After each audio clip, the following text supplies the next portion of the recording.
Assalamualaikum warahmatullahi wabarakatuh. Selamat pagi Bapak dan Ibu semuanya yang telah hadir pada hari ini.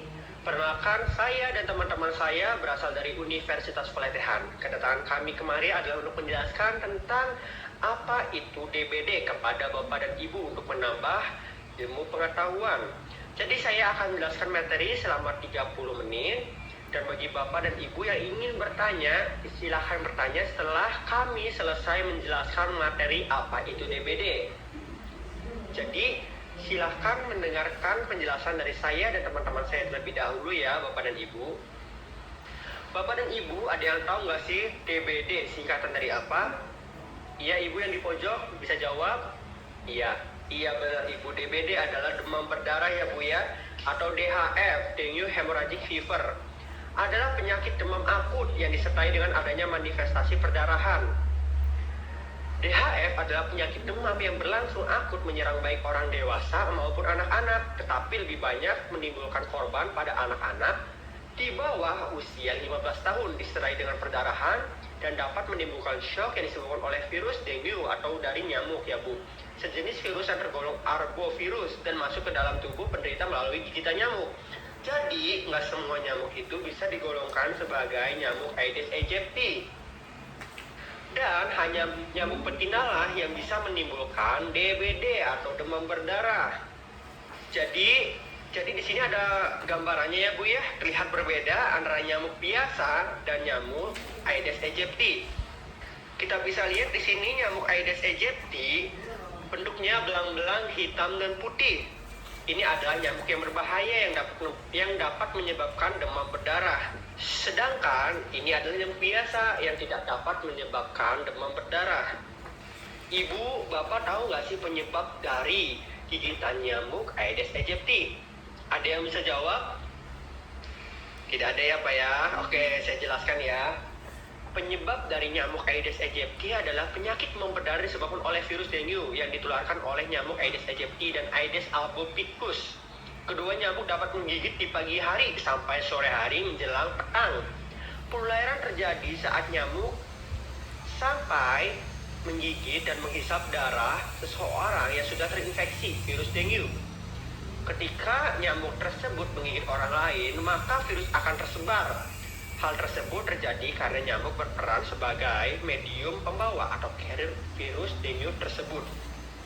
Di sini saya telah memegang poster dari Kemenkes, Kementerian Kesehatan.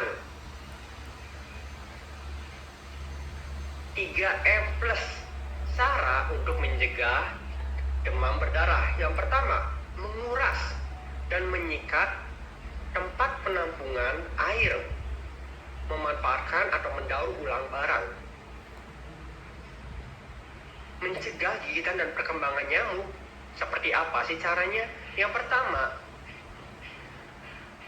untuk mencegah jentik nyamuk dengan cara memelihara ikan di tempat yang terdapat penampungan air, memberikan obat anti nyamuk, memasang kawat kasa pada jendela dan ventilasi, gotong royong membersihkan lingkungan, periksa tempat-tempat penampungan air, meletakkan pakaian bekas pakaian dalam pada wadah yang tertutup, memberikan larva sidak pada penampungan air yang susah dikuras, memperbaiki saluran yang talang air yang tidak lancar, dan menanam tanaman pengusir nyamuk. Seperti ya itu ya Bapak dan Ibu.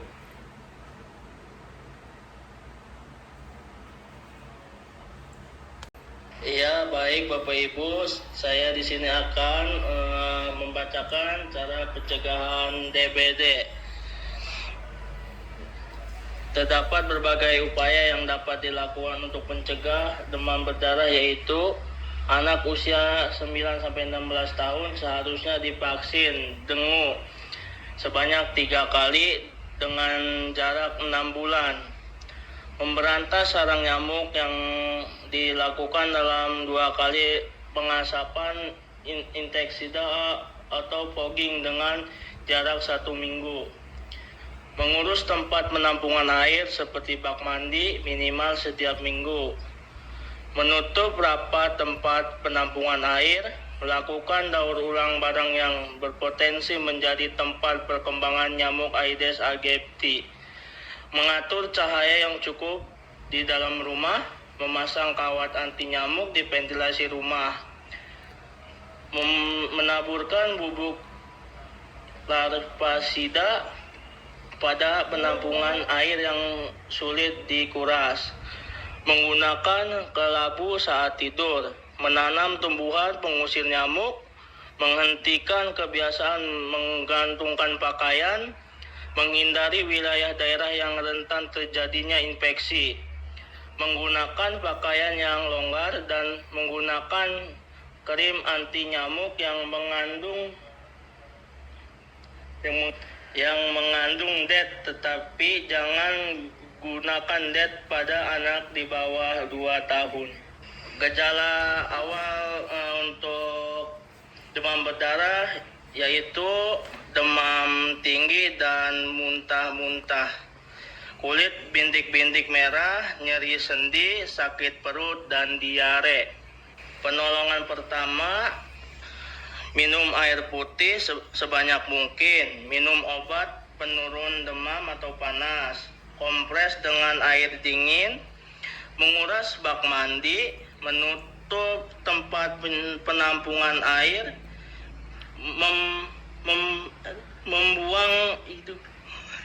mengubur barang bekas yang berpotensi menampung air hujan, gunakan pembasmi nyamuk di rumah, fogging lingkungan rumah.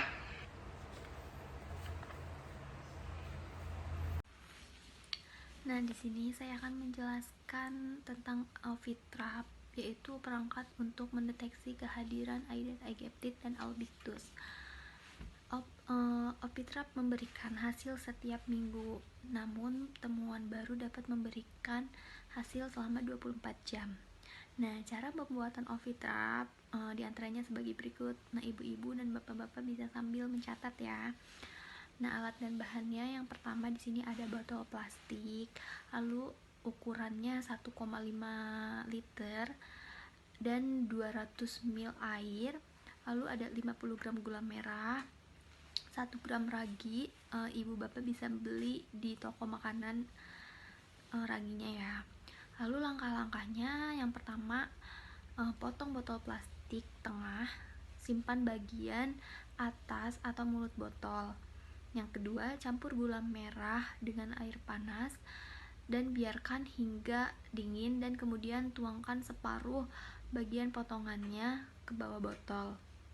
Yang ketiga, tambahkan ragi, tidak perlu diaduk.